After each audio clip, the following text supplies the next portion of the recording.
Welcome to first class tuition centre. This is Prakash. அனைவருக்கும் வணக்கம். இன்றைக்கி டிஎன்பிசியில் நம்ம பார்க்க இருக்கிறது 10th சோசியல் சயின்ஸில், அதாவது ஹிஸ்ட்ரியில், வரலாறில் யூனிட் 9 10 பார்க்க போகிறோம். ஏற்கனவே ப்ரீவியஸ் கிளாஸில் நம்ம பார்த்துருக்குறோம். 7, 6, 7, 8 முடிச்சிருக்கிறோம். அதுவும் லைன் பை லைனாக எடுத்துருக்குறோம். இந்த 2 லெசனும் அதே மாதிரி லைன் பை லைனாக எடுத்து கொடுத்துருக்குறேன். இந்த வகுப்பு நிச்சயமாக உங்களுக்கு யூஸ்ஃபுல்லாக இருக்கும்னு நம்புகிறேன். இருந்ததுன்னா மறக்காமல் ஃப்ரெண்ட்ஸ் கொஞ்சம் அப்படி ஷேர் பண்ணுங்கள், சப்ஸ்கிரைப் பண்ணிக்கோங்க. இந்த லெசன் உங்களுக்கு ஐஎன்எம்ல இருக்குது, அதே மாதிரி யூனிட் 8, யூனிட் 9 எல்லாமே இருக்குது. லெசன் நம்பர் 9, தமிழ்நாட்டில் விடுதலை போராட்டம்.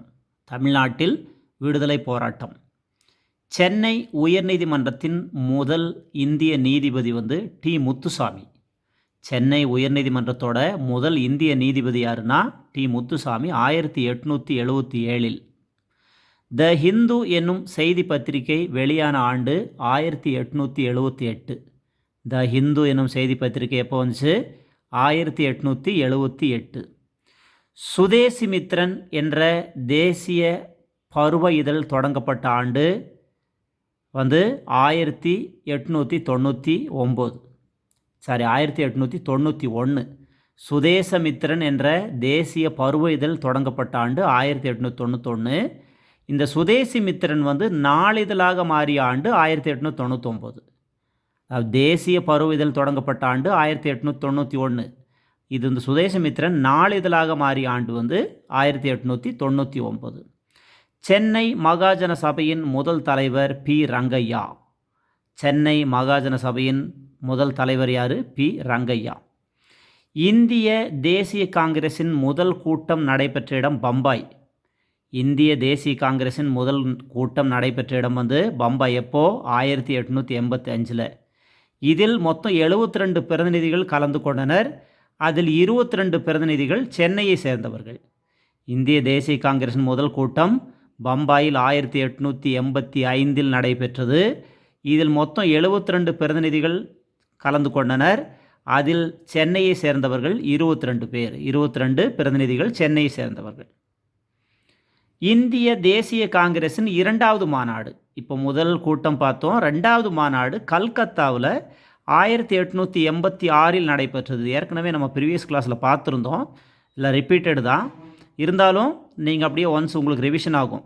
ஏற்கனவே ஐஎன்எம்ங்கிறப்போ ரிலேட்டடாக ஒரு ஏற்கனவே பழசு இருந்தது கூட இந்த லெசனில் இருக்கலாம். இந்திய தேசிய காங்கிரஸின் 2வது மாநாடு கல்கத்தாவில் 1886 நடைபெற்றது. முதல் மாநாடு எப்போது? 1885. அதுக்கு அடுத்த வருஷம் 2வது மாநாடு. இது எங்கன்னா கல்கத்தாவில். ஃபஸ்ட்டு பம்பாயில், இது கல்கத்தாவில். இதற்கு இந்த மாநாட்டிற்கு தலைமை தாங்கியவர் தாதாபாய் நவ்ரோஜி. தாதாபாய் நவ்ரோஜி. அடுத்தது இந்திய தேசிய காங்கிரஸின் 3வது மாநாடு நடைபெற்ற இடம் சென்னை 1000 விளக்கு. முதல் மாநாடு 1885 சென்னையில். 2வது பம்பாயில். 2வது 1886 கல்கத்தாவில். 3வது மாநாடு 1887. 85, 86, 87. முதல் மாநாடு, 2ஆம் மாநாடு, 3ஆம் மாநாடு. சென்னை 1000 விளக்கு. ஃபஸ்ட்டு பம்பாய், 2வது கல்கத்தா, 3வது சென்னை 1000 விளக்கு. இதற்கு தலைமை தாங்கியவர், இந்த 3வது மாநாட்டிற்கு தலைமை வகித்தவர் பத்ருதீன் தியாப்ஜி. பத்ருதீன் தியாப்ஜி. இதில் கலந்து கொண்ட பிரதிநிதிகள் மொத்தம் 607. இதில் சென்னை பிரதிநிதிகள் 362. இதில் 3வது மாநாட்டில் மொத்தம் 607 பிரதிநிதிகள் கலந்து கொண்டனர். அதில் சென்னை பிரதிநிதிகள் 362. தமிழ்நாடு அன்றைய சென்னை மாகாணத்தின் ஒரு பகுதியாக இருந்தது.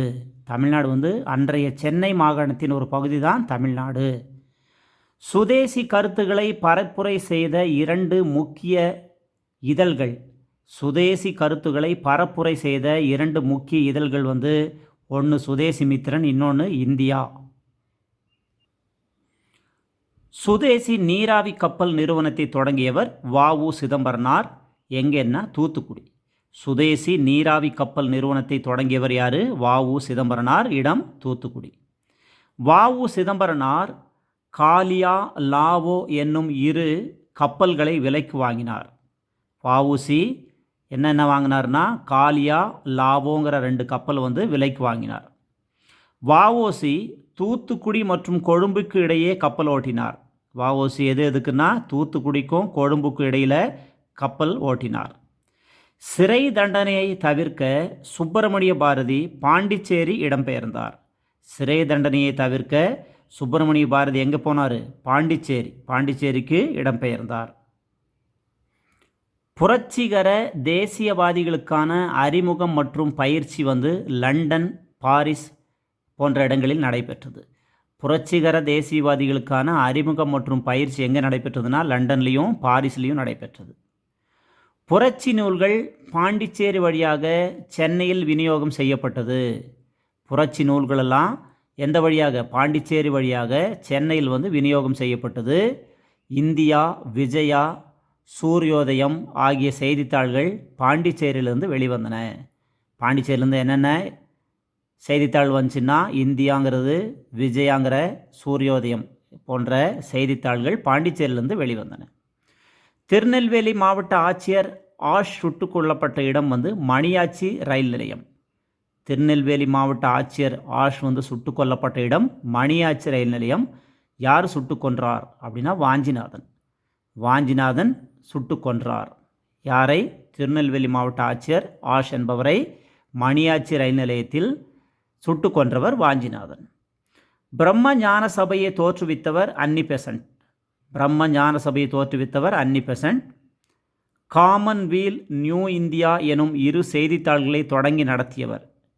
இந்த அன்னி பெசன்ட் பிரம்ம ஞான சபையை தோற்றுவித்தவர்.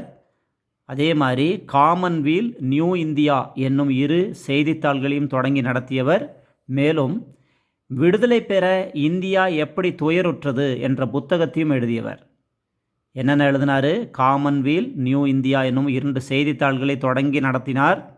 விடுதலை பெற இந்தியா எப்படி துயருற்றது என்ற புத்தகத்தையும் எழுதியவர் அன்னி பெசன்ட். மேலும் பிரம்ம ஞான சபையும் தோற்றுவித்தவர் அன்னி பெசன்ட். தன்னாட்சி இயக்கம் தோற்றுவிக்கப்பட்ட ஆண்டு 1916. தன்னாட்சி இயக்கம் எப்போ தோற்றுவிக்கப்பட்டது? 1916. பிராமணர் அல்லாத மாணவர்களுக்காக திராவிடர் சங்கம் தங்கும் விடுதியை நிறுவியவர் சி. நடேசனார். பிராமணர் அல்லாத மாணவர்களுக்காக திராவிடர் சங்க தங்கும் விடுதி, இந்த விடுதியை நிறுவியவர் யார்? சி. நடேசனார். பிராமணர் அல்லாதவரின் நலன்களை மேம்படுத்த உருவாக்கப்பட்ட அமைப்பு எதுனா தென்னிந்திய நல உரிமை சங்கம். இந்த தென்னிந்திய நல உரிமை சங்கம் யாருக்காக இதாகப்பட்டதுன்னா பிராமணர் அல்லாதோரின் நலன்களை மேம்படுத்த உருவாக்கப்பட்ட அமைப்பு தான். நீதி கட்சியின் முதலமைச்சர் ஏ. சுப்புராயலு. நீதி கட்சியோட முதலமைச்சர் யார்? ஃபஸ்ட்டு முதலமைச்சர் ஏ. சுப்புராயலு. ஜார்ஜ் ஜோசப் மதுரை பகுதியில் தன்னாட்சி இயக்கம் தோன்ற முக்கிய பங்கு வகித்தார். ஜார்ஜ் ஜோசப் தான் மதுரையில் தன்னாட்சி இயக்கம் தோன்ற முக்கிய பங்கு வகித்தவர் ஜார்ஜ் ஜோசப். ரவுலட் சத்தியாகிரகம் சென்னை மெரினா கடற்கரையில் நடைபெற்றது. ரவுலட் சத்தியாகிரகம் எங்கே நடைபெற்றது? சென்னையில் மெரினா கடற்கரையில் நடைபெற்றது. ஜாலியன் வாலாபாக் படுகொலைக்கு காரணமான அதிகாரி ஜெனரல் டயர். ஜாலியன் வாலாபாக் படுகொலைக்கு காரணமான அதிகாரி யார்? General Dyer. இந்த கலீபா பதவியை மீட்பதற்காக தொடங்கப்பட்ட இயக்கம் தான் கிலாபத் இயக்கம். கலீபா பதவியை மீட்பதற்காக தொடங்கப்பட்ட இயக்கம் கிலாபத் இயக்கம். முஸ்லீம் லீக்கின் சென்னை கிளையை நிறுவியவர்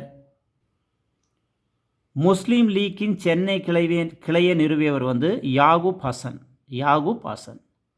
தமிழ்நாட்டில் ஒத்துழையாமை இயக்கத்தை தலைமை ஏற்று நடத்தியவர் ராஜாஜி மற்றும் பெரியார்.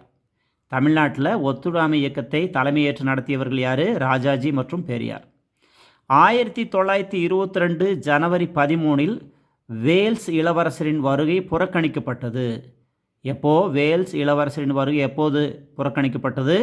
1922 ஜனவரி 13 வேல்ஸ் இளவரசரின் வருகை புறக்கணிக்கப்பட்டது. 1937 ராஜாஜி தலைமையில் காங்கிரஸ் ஆட்சி அமைத்தது. 1937 யார் தலைமையில்னா ராஜாஜி தலைமையில் காங்கிரஸ் ஆட்சி அமைத்தது. 1930 ஜனவரி 26 சுதந்திரத்தை அறிவிக்கும் விதமாக ராவி நதிக்கரையில் ஜவஹர்லால் நேரு தேசிய கொடியை ஏற்றினார். 1930 சுதந்திரத்தை அறிவிக்கும் விதமாக ஜனவரி 26 ராவி நதிக்கரையில் ஜவஹர்லால் நேரு தேசிய கொடியை ஏற்றினார். தண்டி உப்பு யாத்திரை சத்தியாகிரகத்தை தொடங்கியவர் காந்தியடிகள். வேதாரண்ய உப்பு சத்தியாகிரகத்தை தலைமையேற்று நடத்தியவர் ராஜாஜி. தொடங்கிய இடம் திருச்சி. எந்த வருடம்னா 1930 ஏப்ரல் 13. வேதாரண்ய உப்பு சத்தியாகிரகத்தை தலைமையேற்று நடத்தியவர் ராஜாஜி. திருச்சியில் 1930 ஏப்ரல் 13 வேதாரண்ய உப்பு சத்தியாகிரகத்தை தலைமையேற்று நடத்தினார். கத்தியின்றி இரத்தமின்றி யுத்தம் ஒன்று வருது என்ற பாடல் எழுதியவர் கவிஞர் ராமலிங்கனார். கத்தியின்றி இரத்தமின்றி யுத்தம் ஒன்று வருகுது என்னும் பாடலை எழுதியவர் கவிஞர் ராமலிங்கனார். ராஜாஜியின் தலைமையில் 12 தொண்டர்கள் உப்பு சட்டத்தை மீறி உப்பை அள்ளினர். ராஜாஜியோட தலைமையில் 12 தொண்டர்கள் உப்பு சட்டத்தை மீறி உப்பை அள்ளினர். உப்பு சட்டங்களை மீறியதற்காக அபராதம் செலுத்திய முதல் பெண் யாருன்னா ருக்குமணி லட்சுமிபதி. ருக்குமணி லட்சுமிபதி உப்பு சட்டத்தை மீறியதற்காக அபராதம் செலுத்திய முதல் பெண் யாரு? ருக்மணி லட்சுமிபதி. பாஷ்யம் புனித ஜார்ஜ் கோட்டையில் தேசிய கொடி ஏற்றிய ஆண்டு. பாஷ்யம் புனித ஜார்ஜ் கோட்டையில் தேசிய கொடி ஏற்றிய ஆண்டு 1932 ஜனவரி 26. திருப்பூர் குமரன் வீர மரணம் அடைந்த ஆண்டு. திருப்பூர் குமரன் வீர மரணம் அடைந்த ஆண்டு 1932 ஜனவரி 11. 1932 ஜனவரி 11. காங்கிரஸ் அமைச்சரவையை அமைத்தவர் ராஜாஜி. காங்கிரஸ் அமைச்சரவை அமைத்தவர் யார்? ராஜாஜி. ராஜாஜி மதுவிலக்கை பரிசோதனை முயற்சியாக அறிமுகம் செய்த இடம் சேலம். ராஜாஜி மதுவிலக்கை பரிசோதனை முயற்சிக்காக அறிமுகம் செய்த இடம் சேலம். மேலும் மதுவிலக்கால் ஏற்படும் வருவாய் இழப்பை ஈடு செய்ய விற்பனை வரியை அறிமுகப்படுத்தினார். அதாவது மதுவிலக்கை பரிசோதனை செய்ய அறிமுகம் செய்த இடம் இது சேலம். அது இல்லாமல் மதுவிலக்கினால் ஏற்படும் வருவாய் இழப்பை ஈடு செய்ய விற்பனை வரியை அறிமுகப்படுத்தினார். பள்ளிகளில் ஹிந்தி மொழியை கட்டாய பாடமாக அறிமுகம் செய்தார். பள்ளிகளில் ஹிந்தி மொழியை கட்டாய பாடமாக அறிமுகம் செய்தார். விற்பனை வரியை அறிமுகப்படுத்தினார். மதுவிலக்கை பரிசோதனை செய்யும் முயற்சியாக அறிமுகம் செய்த இடம் சேலம். பெரியார் ஹிந்தி எதிர்ப்பு போராட்டம் அதாவது மாநாடு நடத்திய இடம் சேலம். பெரியார் ஹிந்தி எதிர்ப்பு போராட்டம் அதாவது மாநாடு நடத்திய இடம் சேலம். வெள்ளையனே வெளியேறு தீர்மானம் நிறைவேற்றப்பட்ட ஆண்டு 1942 மார்ச் 12. வெள்ளையரே வெளியேறு தீர்மானம் எப்போ நிறைவேற்றப்பட்டதுன்னா 1942 மார்ச் 12. அடுத்தது கடைசி கொஸ்டின். திருநெல்வேலி எழுச்சி நடைபெற்ற ஆண்டு 1908. திருநெல்வேலி எழுச்சி எப்போ நடைபெற்றதுன்னா 1908ஆம் ஆண்டு. இப்போ இந்த லெசன் நம்ம முடிச்சிட்டோம். அடுத்த லெசன் இப்படியே கண்டினியூவாக பார்க்கலாம். இந்த லெசனில் கூட நம்ம பார்த்தது நிறைய இதுக்கு முன்னாடி ப்ரீவியஸ் கிளாஸில் 1 or 2 கொஸ்டின்ஸ் வந்திருக்குன்னு நினைக்கிறேன். இருந்தாலும் உங்களுக்கு நல்லா ரிவிஷன் தான் ஆகும். தொடர்ந்து வகுப்பு பாருங்கள். அடுத்து லெசன் நம்பர் 10. தமிழ்நாட்டில் சமூக மாற்றங்கள். தமிழ்நாட்டில் சமூக மாற்றங்கள். 18ஆம் நூற்றாண்டின் பிற்பகுதியில் ஐரோப்பியர்கள் இந்திய துணைக்கண்டத்தின் மீது அரசியல் அதிகாரத்தை நிறுவினர். எத்தனாம் நூற்றாண்டுனா 18ஆம் நூற்றாண்டு பிற்பகுதியில் ஐரோப்பியர்கள் இந்திய துணைக்கண்டத்தின் மீது அரசியல் அதிகாரத்தை நிறுவினர். ஐரோப்பிய மொழி தவிர்த்து அச்சில் ஏறிய முதல் மொழி நமது தமிழ் மொழி. ஐரோப்பிய மொழி தவிர்த்து அச்சில் ஏறிய முதல் மொழி தமிழ் மொழி. தம்பிரான் வணக்கம் எனும் தமிழ் புத்தகம் 1578 வெளியானது. தம்பிரான் வணக்கம் எப்போ வெளியானது? 1578. 1709 தரங்கம்பாடியில் முழுமையான அச்சகத்தை நிறுவியவர் சீகன் பால்கு. 1709 தரங்கம்பாடியில் முழுமையான அச்சகத்தை நிறுவியவர் சீகன் பால்கு. ஊவே சாமிநாதர் யாருடைய மாணவர்? ஊவே சாமிநாதர் தமிழறிஞர் மீனாட்சி சுந்தரனாரின் மாணவர். ஊவே சாமிநாதர் யாருடைய மாணவர்? தமிழறிஞர் மீனாட்சி சுந்தரனாரின் மாணவர். பனை ஓலைகளில் எழுதப்பட்டிருந்த பல தமிழ் இலக்கண இலக்கியங்களை பதிப்பித்தவர் சி.வை. தாமோதரனார். பனை ஓலைகளில் எழுதப்பட்டிருந்த பல தமிழ் இலக்கண இலக்கியங்களை பதிப்பித்தவர் சி.வை. தாமோதரனார்.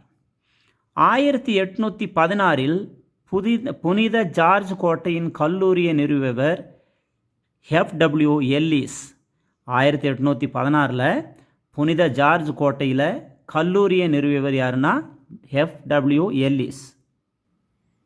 திராவிட அல்லது தென்னிந்திய மொழிகளின் ஒப்பீட்டு இலக்கணம் என்ற நூலை எழுதியவர் ராபர்ட் கால்டுவெல். திராவிட அல்லது தென்னிந்திய மொழிகளின் ஒப்பீட்டு இலக்கணம் என்ற நூலை எழுதியவர் ராபர்ட் கால்டுவெல். இது கேட்கக்கூடிய கொஸ்டின் தான், நல்லா கவனிங்க. தமிழ் இசை வரலாறு குறித்த நூல்களை வெளியிட்டவர் ஆபிரகாம் பண்டிதர். தமிழ் இசை வரலாறு குறித்த நூல்களை வெளியிட்டவர் ஆபிரகாம் பண்டிதர். பரிதிமார் கலைஞர் தமிழ் பேராசிரியராக சென்னை கிறிஸ்துவ கல்லூரியில் பணியாற்றினார். பரிதிமார் கலைஞர் தமிழ் பேராசிரியராக எங்கே பணியாற்றினார்னா சென்னை கிறிஸ்துவ கல்லூரியில். தமிழ் மொழியியல் தூய்மைவாதத்தின் தந்தை மறைமலை அடிகளார். தமிழ் மொழியியல் தூய்மைவாதத்தின் தந்தை யார்? மறைமலை அடிகளார். மறைமலை அடிகள் பணிபுரிந்த பத்திரிகையின் பெயர் சித்தாந்த தீபிகா. மறைமலை அடிகள் பணிபுரிந்த பத்திரிகையோட பேர் என்னன்னா சித்தாந்த தீபிகா. மறைமலை அடிகளின் பத்திரிகை எதுன்னா ஞானசேகரம். மறைமலை அடிகளோட பத்திரிகை அவர் பணிபுரிந்த பத்திரிகை சித்தாந்த தீபிகா. மறைமலை அடிகள் பணிபுரிந்த பத்திரிகை சித்தாந்த தீபிகா. இவருடைய பத்திரிகை மறைமலை அடிகளின் பத்திரிகை ஞானசாகரம். அது என்னன்றதுன்னா அறிவுக்கடல் என பெயர் மாற்றம் செய்யப்பட்டது. மறைமலை அடிகள் பத்திரிகை ஞானசாகரம், அறிவுக்கடல் என பெயர் மாற்றம் செய்யப்பட்டது. ஞானசாகரத்துக்கு தான் பெயர் மாற்றம் பண்ணி அறிவுக்கடல்னு வச்சாங்க. அவர் பணிபுரிந்த பத்திரிகை சித்தாந்த தீபிகா. மறைமலை அடிகளின் மகள் நீலாம்பிகை. மறைமலை அடிகளோட மகள் யார்? நீலாம்பிகை. சமரச சன்மார்க்க சங்கம் பொதுநிலை கழகம் என்று பெயரிடப்பட்டது. சமரச சன்மார்க்க சங்கம் என்ன என்று பெயரிடப்பட்டதுன்னா பொதுநிலை கழகம். பிராமணர் அல்லாத மாணவர்களுக்கு உதவுவதற்காக மதராஸ் பிராமணர் அல்லாதோர் சங்கம் 1909 தொடங்கப்பட்டது. பிராமணர் அல்லாத மாணவர்களுக்கு உதவுவதற்காக மதராஸ் பிராமணர் அல்லாதோர் சங்கம் 1909 தொடங்கப்பட்டது. மதராஸ் ஐக்கிய கழகம் உருவாக்கப்பட்ட ஆண்டு 1912. இரட்டை ஆட்சி முறை அறிமுகத்துக்கு பின் மாண்டேகு செம்ஸ்போர்டு சீர்திருத்தங்களின் அடிப்படையில் முதல் தேர்தல் நடைபெற்றது.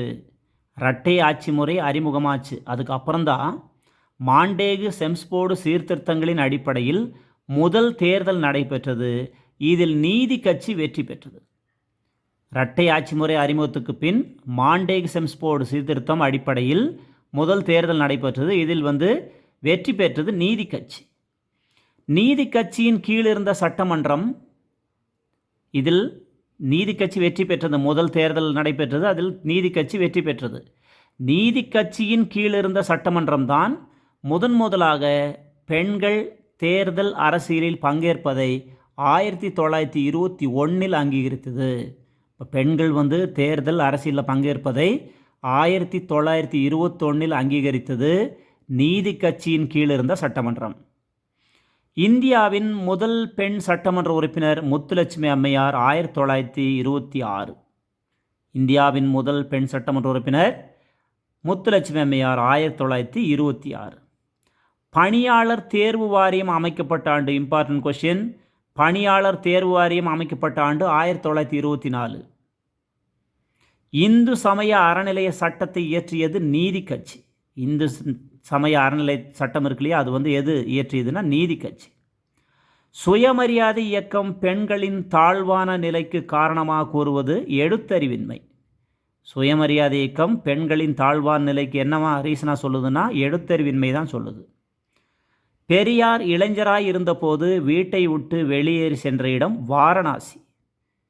சேரன் மாதேவி குருகுல பள்ளியை நடத்தியவர் வ.வே. சுப்பிரமணியம். சேரன் மாதேவி குருகுல பள்ளியை நடத்தியவர் யார்? வ.வே. சுப்பிரமணியம். பெரியார் சுயமரியாதை இயக்கத்தை தொடங்கிய ஆண்டு 1925.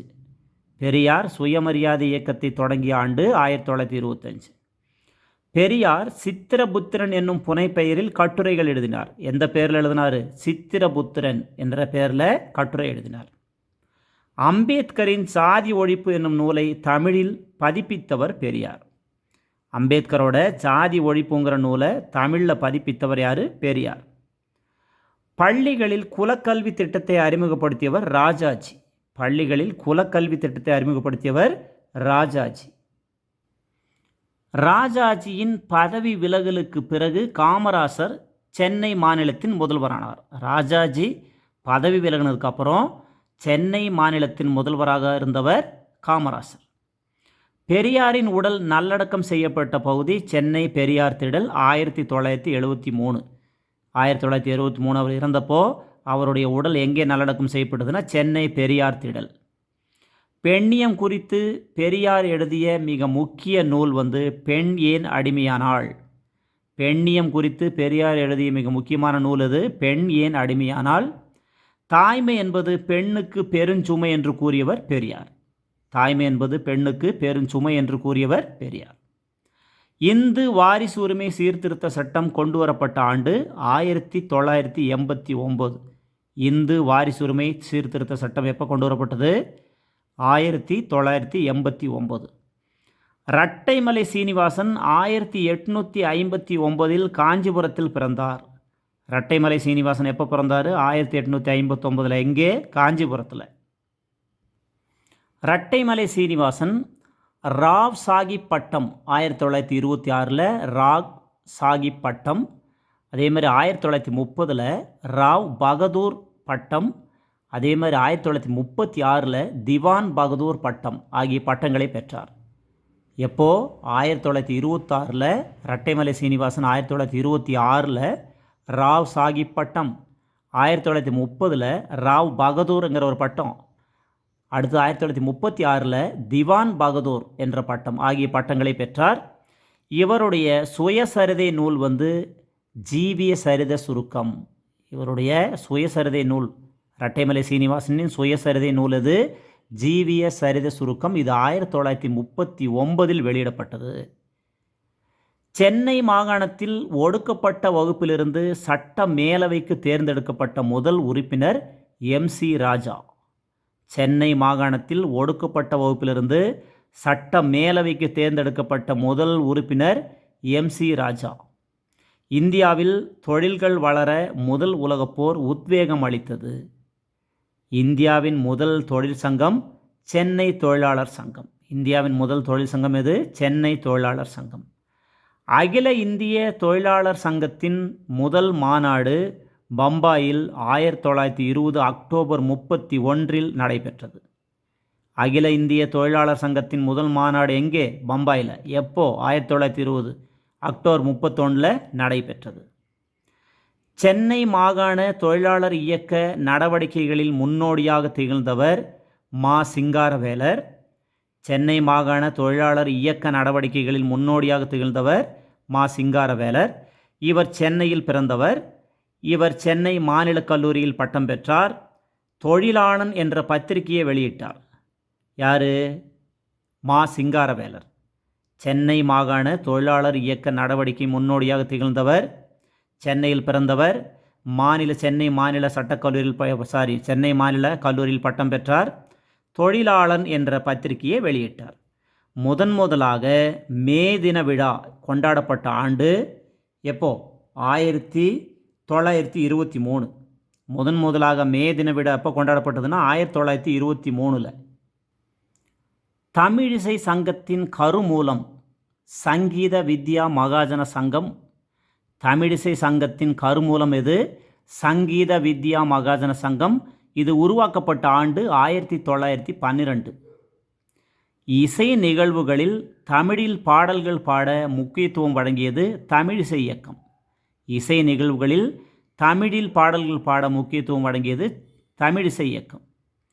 சென்னை மாகாணத்தின் இந்து கோயில்களுக்கு பெண்கள் அர்ப்பணிக்கப்படுவதை தடுக்கும் மசோதாவை அறிமுகப்படுத்தியவர் டாக்டர் முத்துலட்சுமி அம்மையார். சென்னை மாகாணத்தில் இந்து கோவில்களில் பெண்கள் அர்ப்பணிக்கப்படுவதை தடுக்கும் மசோதா இதை அறிமுகப்படுத்தியவர் டாக்டர் முத்துலட்சுமி அம்மையார். தேவதாசி முறை ஒழிப்பு மசோதா சட்டமன்றத்திற்கு சட்டமாக மாறுவதற்கு 15 ஆண்டுகள் காத்திருந்தது. தேவதாசி முறை ஒழிப்பு மசோதா சட்டமாக மாறுவதற்கு எத்தனை ஆண்டுகள் காத்திருந்தது? 15 ஆண்டுகள் காத்திருந்தது. இந்தியாவை சேர்ந்த சமூக சீர்திருத்தவாதிகளை முன்னோடி, இந்தியாவை சேர்ந்த சமூக சீர்திருத்தவாதிகளின் முன்னோடி, சமூக சீர்திருத்தவாதிகளின் முன்னோடி யாருன்னா இந்தியாவை சேர்ந்தவர்களில் ராஜாராம் மோகன் ராய். சுயமரியாதை இயக்கத்தின் அதிகாரப்பூர்வமான செய்தித்தாள் குடியரசு. சுயமரியாதை இயக்கத்தோட அதிகாரப்பூர்வமான செய்தித்தாள் எதுன்னா குடியரசு. இந்தியாவை சேர்ந்த சமூக சீர்திருத்தவாதிகளின் முன்னோடியாக திகழ்ந்தவர் ராஜாராம் மோகன் ராய்.